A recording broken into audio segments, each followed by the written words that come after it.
বিজয়ের আরও এক ধাপ উত্তরণের জন্য অভিনন্দন। জুলাই ঘোষণাপত্র সফলভাবে প্রণয়নের এই কঠিন কাজের সাথে যুক্ত সকলকে আন্তরিক ধন্যবাদ এবং মোবারকবাদ।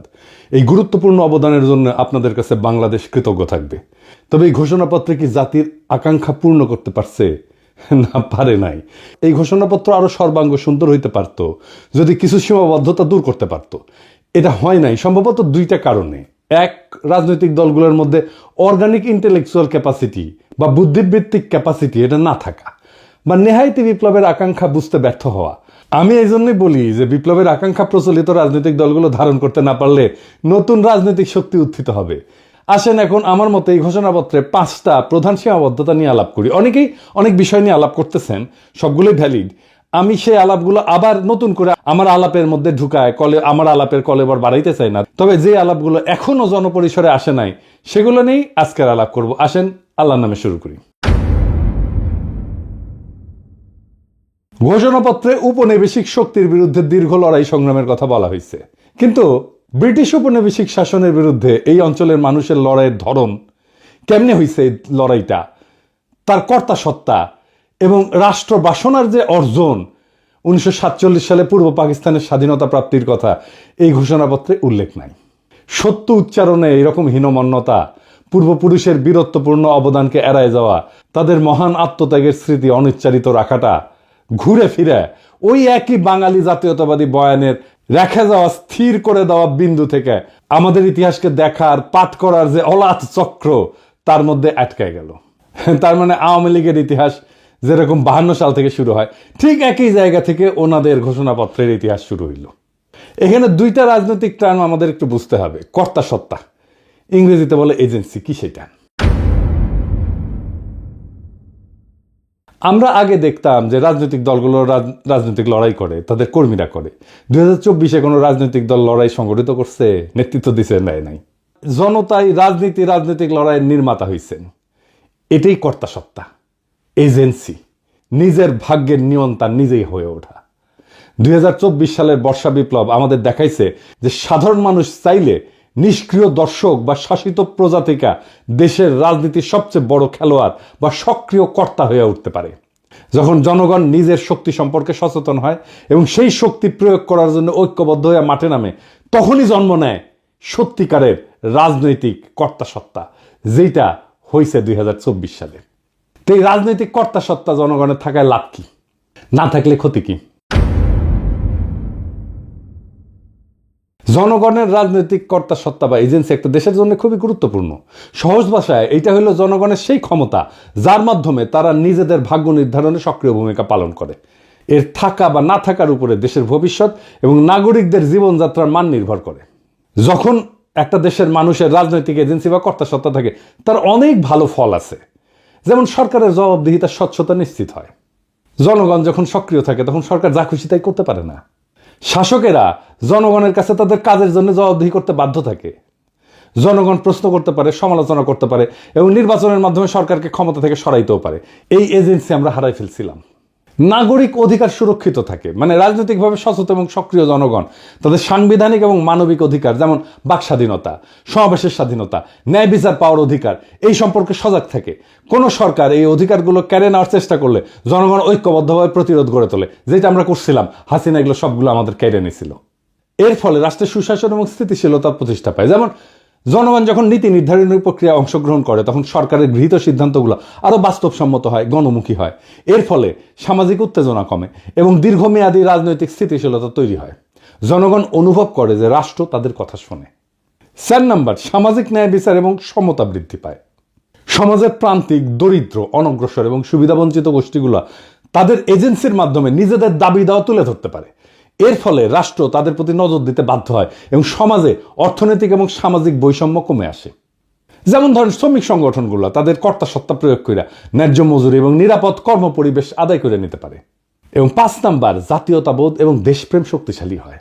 যখন জনগণ মনে করে যে দেশটা তাদের এবং দেশের ভালো মন্দে তাদের ভূমিকা আছে, তখন তাদের মধ্যে স্বাভাবিকভাবেই দেশপ্রেম, জাতীয়তাবোধ বৃদ্ধি পায়। তারা দেশের সম্পদ রক্ষা করে, দেশের উন্নয়নে নিজেদেরকে অংশীদার মনে করে। আর যেই দেশে জনগণের রাজনৈতিক এজেন্সি না থাকে সেই দেশে এক অন্ধকার পরিস্থিতি তৈরি হয়। সেই দেশের স্বৈরাচারী আর নিপীড়নমূলক শাসনের জন্ম হয়, যেটা হাসিনার আমলে হয়েছে। শাসকেরা যা খুশি তাই করতে পারে।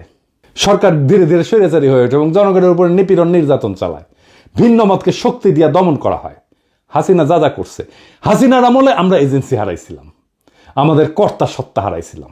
ব্যাপক দুর্নীতি এবং সম্পদ লুণ্ঠন হয়, কারণ সরকারের কোনো জবাবদিহিতা থাকে না। রাষ্ট্রীয় সম্পদকে ব্যক্তিগত সম্পদে পরিণত করা হয়। ক্ষমতাসীন এবং তাদের মদতপুষ্ট একটা গোষ্ঠী ব্যাপক দুর্নীতিতে জড়ায় পড়ে, দেশের সম্পদ বিদেশে পাচার হয়ে যায় এবং সাধারণ মানুষ রাষ্ট্রীয় সম্পদের সুফল থেকে বঞ্চিত হয়। একই জিনিস ঘটছে হাসিনার আমলে। এর ফলে দেশ অর্থনৈতিকভাবে পঙ্গু হয়ে যায়। ধনী গরিবের মধ্যে বৈষম্য আকাশচুম্বী হয়। এজেন্সি না থাকলে নাগরিক অধিকারের চরম লঙ্ঘন হয়। যেখানে এজেন্সি নাই সেখানে অধিকারও নাই। মানুষের কথা বলার স্বাধীনতা, সংবাদপত্রের স্বাধীনতা, এমনকি নিরাপদে বেঁচে থাকার অধিকারও কেড়ে নেওয়া হয়। আইন বিচার ব্যবস্থা ক্ষমতাসীনদের হাতিয়ারে পরিণত হয়। দেখছেন না হাসিনার আমলে যা যা হয়েছে, সব আমাদের এজেন্সি বা কর্তা সত্তা হারানোর ফল। এর ফলে জনগণ দ্বিতীয় শ্রেণীর নাগরিকে পরিণত হয়। তাদের জীবন, সম্পদ, সম্মান সব হুমকির মুখে থাকে এবং জবাবদিহিতা না থাকায় অযোগ্য ব্যক্তিদেরকে গুরুত্বপূর্ণ পদে বসায় এবং দেশের জন্য ক্ষতিকর সব সিদ্ধান্ত নেয়। যেহেতু জনগণ কথা বলতে পারে না, তাই সেই ভুল বা সিদ্ধান্তগুলোই চলতে থাকে এবং রাষ্ট্র হিসেবে দেশটা ব্যর্থ হইতে শুরু করে। এর ফলে শিক্ষা, স্বাস্থ্য, অর্থনীতির মতো সমস্ত গুরুত্বপূর্ণ কাজ ভেঙে পড়ে একে একে এবং দেশের ভবিষ্যৎ অন্ধকার হয়ে যায়। সামাজিক স্থবিরতা দেখা দেয়, হতাশা দেখা দেয়। জনগণ যখন দেখে যে দেশে ভালো মন্দ তাদের কিছুই করার নাই, কিছু যায় আসে না, তখন তাদের মধ্যে তীব্র হতাশাবোধ এবং বিচ্ছিন্নতাবোধ জন্মায়। তরুণ প্রজন্ম দেশের প্রতি আস্থা হারায় ফেলে এবং সুযোগ পেলে দেশ ছেড়ে চলে যেতে চায়। সমাজের সৃষ্টিশীলতা এবং অগ্রগতির পথ বন্ধ হয়ে যায়। তার মানে জনগণের রাজনৈতিক এজেন্সি বা কর্তা সত্তা, এটা হইতেছে একটা সুস্থ কার্যকর রাষ্ট্রের হৃৎপিণ্ড। এটা থাকলে রাষ্ট্র জনগণের শক্তিতে বলীয়ান হয়, আর না থাকলে সেই রাষ্ট্র একটা অন্তঃসার শূন্য কাঠামোতে পরিণত হয়, যে কোনো সময় যেটা ভেঙে পড়তে পারে। আমরা আমাদের এজেন্সি, আমাদের কর্তা সত্তা এই 2024 নিজের হাতে নিতে পারছি। এইটাই 2024 বিপ্লবের সবচেয়ে বড় সাফল্য। এইবার আসেন আমাদের জুলাই ঘোষণাপত্রের দ্বিতীয় সীমাবদ্ধতার কথা বলি। বাংলাদেশের সাম্প্রতিক ইতিহাসের গুরুত্বপূর্ণ সবগুলো ঘটনার কথা উল্লেখ আছে এখানে, খুব ভালো। 1975 সালের 7ই নভেম্বরের সিপাহী জনতার বিপ্লবের কথাও আছে, কিন্তু 1975 সালের 15ই আগস্টের বিপ্লবের কথা নাই। কেউ আর তারে ওন করে না। এই জন্যেই আওয়ামী লীগ মর্সিয়া গাইতে পারে, বঙ্গবল্টু মরে নাই। 1975 15 আগস্ট দেশপ্রেমিক সেনাবাহিনী শেখ মুজিবের বাকশাল সরকারকে উৎখাত করে। সেই বিপ্লব জনতা অভিষিক্ত করে, পথে নামে আসা তাদেরকে অভিনন্দিত করে। সিপাহী জনতার বিপ্লব কি আকাশ থেকে পড়ছে? 90 সামরিক স্বৈরাচারের বিরুদ্ধে গণ অভ্যুত্থানের পর 3 জোটের রূপরেখা এটা লেখা হয়েছিল, সেটা লঙ্ঘন করছে। বিজয়ী দলসমূহের মধ্যে রাজনৈতিক সমঝোতা ভঙ্গ, জন আকাঙ্ক্ষা পূরণের যে ব্যর্থতা এবং পরবর্তীতে সেই অভ্যুত্থানের অঙ্গীকার ধারণ করতে না পারার কারণে পর্যায়ক্রমে বাংলাদেশ রাষ্ট্রের অগণতান্ত্রিক চরিত্র ধারণের অশুভ পরিণতির উল্লেখ এই জুলাই ঘোষণাপত্রে নাই। তত্ত্বাবধায়ক সরকার ব্যবস্থা ধ্বংস করার বিষয়ে উল্লেখ নাই। কেন, কিভাবে এই ফাংশনিং ব্যবস্থাটা ধ্বংস হইল সেটার কোনো উল্লেখ আছে? নাই। তবে একই ঘটনা আবার ঘটলে আমি সেটাকে কিভাবে বাধা দেব? এবার আসেন 3 নাম্বার সীমাবদ্ধতা। গত প্রায় 16 বছর দীর্ঘ ফ্যাসিস্ট দুঃশাসন প্রতিষ্ঠা করতে, জনগণের উপরে ধারাবাহিক নিপীড়ন চালাইতে রাষ্ট্রের মূল প্রতিষ্ঠানসমূহের মধ্যে সবচেয়ে বেশি আগ্রাসী শক্তি ব্যবহার করছে সশস্ত্র বাহিনী এবং সামরিক গোয়েন্দা সংস্থা, যাদের স্বীকৃত অপরাধ কর্মের কোনো উল্লেখ জুলাই ঘোষণাপত্রে নাই। আয়নাঘর কোথায় হয়েছে? ক্যান্টনমেন্টের মধ্যে ডিজিএফআই করছে। এতেও 36 জুলাই পর্যন্ত হেলিকপ্টার ব্যবহার কইরা, খুন জখম কারফিউ জারি কইরা, ইন্টারনেট বন্ধ কইরা, সেনাবাহিনী নামায় গুলি চালানোতে নেতৃত্ব প্রদানকারী খুনি জেনারেল চক্রের সকল রাষ্ট্রদ্রোহী অপরাধের ঘটনাগুলো লুকায় ফেলা হয়েছে। স্পষ্ট কইরা সেনাবাহিনীর তরুণ সৈনিক অফিসারদের অংশগ্রহণের সংগ্রামী বৈশিষ্ট্যের কথা না বইলা সাধারণভাবে জনসাধারণের পক্ষে সেনাবাহিনীর অবস্থান গ্রহণের কথা উল্লেখ করা হয়েছে। সত্য কথা, ইনসাফের কথা, ন্যায়ের কথা এবং সঠিক কথাটা হইতেছে যে মার্চ টু ঢাকা কর্মসূচির দিন 36 জুলাই বা 5ই আগস্ট বিপুল গণস্রোত এবং প্রধানত সৈনিকদের চাপের মুখে শীর্ষ সামরিক নেতৃবৃন্দ চূড়ান্ত এবং শেষ পর্বে গণ অভ্যুত্থানে বাধা না দিয়া 5 তারিখে আরো প্রাণহানি এবং রক্তক্ষয় এবং জাতীয় বিপর্যয় এড়াইতে সহায়তা করছে। 4 নাম্বার সীমাবদ্ধতা। হাসিনার ফ্যাসিবাদী শাসন প্রতিষ্ঠার পেছনে ব্যবহৃত সবচেয়ে দুর্বিষহ অস্ত্র সাংস্কৃতিক যুদ্ধের নাম ছিল ইসলামোফোবিয়া। দেশের ধর্মপ্রাণ সংখ্যাগরিষ্ঠ মানুষ, আলেম ওলামা, মাদ্রাসা ছাত্রদের বিরুদ্ধে লাগাতার এই অস্ত্র ব্যবহার কইরা হাসিনা যুদ্ধ চালায় গেছে। 2013 সালের 5ই মে শাপলা চত্বরে রাতের অন্ধকারে লাইট লিভায় রাষ্ট্রীয় বাহিনী দিয়ে নারকীয় হত্যাযজ্ঞ পরিচালনা করা হয়েছে, যে হৃদয় বিদারক ঘটনাটা আমাদের ইতিহাসে একটা সুগভীর ক্ষত সৃষ্টি করছে। ব্রিটিশ উপনিবেশিক শাসনকাল থেকে শুরু করে সকল আজাদী আন্দোলনে, অধিকার আদায়ের সংগ্রামে এদেশের ধর্মপ্রাণ মানুষ, আলেম ওলামা এবং মাদ্রাসা শিক্ষার্থীদের অংশগ্রহণ, আত্মত্যাগ এবং অবদানকে সবসময় অবহেলা, আড়াল এবং মুছে দেওয়ার একটা দুষ্ট ক্ষত আমাদের ইতিহাসে গেড়ে বসছে।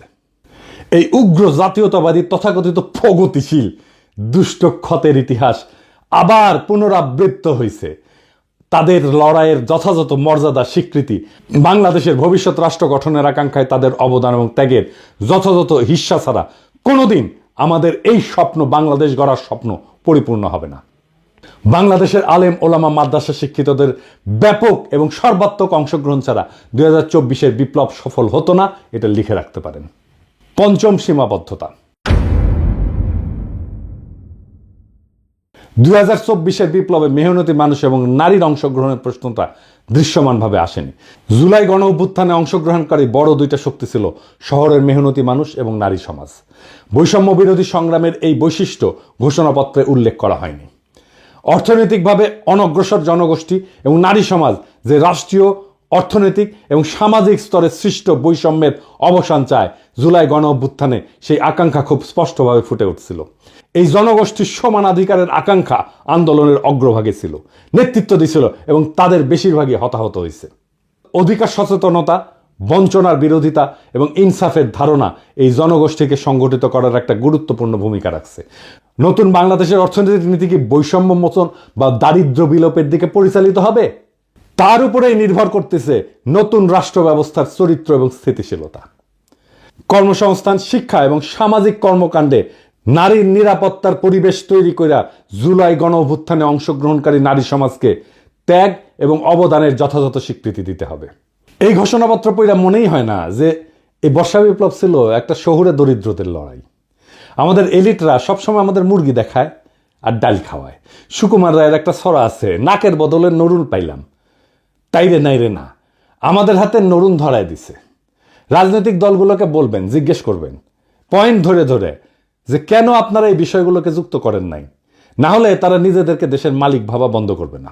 রাজনৈতিক দলগুলোকে মনে রাখতে হবে দেশের মালিক জনগণ, জনগণই সার্বভৌম ক্ষমতার উৎস। আপনারা আশা জাগান কিন্তু ডেলিভার করতে পারেন না, খুবই হতাশাজনক। জুলাই ঘোষণাপত্র একটা গুরুত্বপূর্ণ মাইল ফলক, এতে কোনো সন্দেহ নাই, কিন্তু এটা কোনোভাবেই শেষ গন্তব্য না, শেষ কথা না। এটা আমাদের দীর্ঘ লড়াই, ত্যাগ এবং স্বপ্নের এক ক্ষণিক প্রতিফলন, যার পেছনে আছে বহু রক্ত, অশ্রু আর আশার গল্প। এই ঘোষণার জন্ম হয়েছে এক গর্জে ওঠার সময়ের ভেতর থেকে, যখন মানুষ আর তাকাইছিল না কোনো নেতা বা দলের দিকে, বরং নিজেরা হাতে তুলে নিছিল রাজনৈতিক কর্তাসত্তার ভার।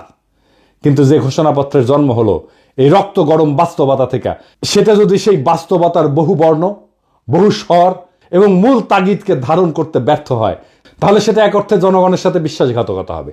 যারা ময়দানে প্রাণ দিল, যারা নিঃস্ব হয়েও আশায় বুক বাঁধল, যারা চোখের সামনে ভাই বোন হারালো, তাদের ইতিহাস, তাদের দাবি, তাদের আত্মত্যাগের ভাষা বাদ পড়ে গেল। ঘোষণাপত্র না, সেটা হয়ে ওঠে আবার এক শ্রেণীর ক্ষমতা কাঠামোর পুনরুৎপাদনের হাতিয়ার। এই ব্যর্থতা নিয়ে নিরুৎসাহিত হওয়া যাবে না, বরং এই ব্যর্থতা থেকে নতুন শক্তির জন্ম দিতে হবে। যদি প্রচলিত রাজনৈতিক দলগুলো এজেন্সিহীন, ভবিষ্যৎ বিমুখ হইয়া পড়ে, তবে নতুন নেতৃত্ব, নতুন কাঠামো, নতুন চেতনার আবির্ভাব হবে। কেননা ইতিহাস দাঁড়ায় থাকে না, সে আগায় যায়, পিছনে ফেলে দেয় তাকেই যাকে সে ব্যর্থ মনে করে। তাই আসেন আমরা এই ঘোষণাপত্রকে একটা খসড়া হিসেবে বিবেচনা করি। এটা জনগণের অসীম শক্তির সামনে একটা খোলা চিঠি, যা আবার লেখা হবে, আবার সম্পাদিত হবে, আবার জনগণই তার রূপ নির্ধারণ করবে। এটাই হলো গণতন্ত্রের প্রকৃত চেহারা, যেখানে প্রত্যেকটা মানুষ শুধু ভোটার না, ইতিহাসের লেখক, যেখানে জনগণ শুধুই অনুসারী না, বরং রাষ্ট্র নির্মাণের কর্ণধার। আমরা যারা আজ প্রশ্ন করতেছি, সমালোচনা করতেছি, তারা কেউ এই প্রক্রিয়ার বাইরে না, বরং এই চর্চাই আগামী দিনের সুসংগঠিত, সুবিচার ভিত্তিক, ন্যায় ভিত্তিক, ইনসাফ ভিত্তিক বাংলাদেশের ভিত্তি করবে। বর্ষা বিপ্লব একদিনের ব্যাপার না, এই শুরু, শেষ না। এইটা একটা যাত্রা, এটা একটা জার্নি। এইখানে গন্তব্যের দিকে যাত্রা আছে, কিন্তু গন্তব্যে পৌঁছানো নাই। গন্তব্য সবসময় অধরা থাকে। আমরা প্রত্যেক দিন একটু একটু করে অগ্রসর হই, আরো ভালো, আরো প্রগতিশীল, আরো মানবিক আর একটা রাষ্ট্রের দিকে। এটাই আমাদের যাত্রা, এটাই আমাদের রাজনীতি, এটাই রাষ্ট্র গঠন। ইনকিলাব জিন্দাবাদ।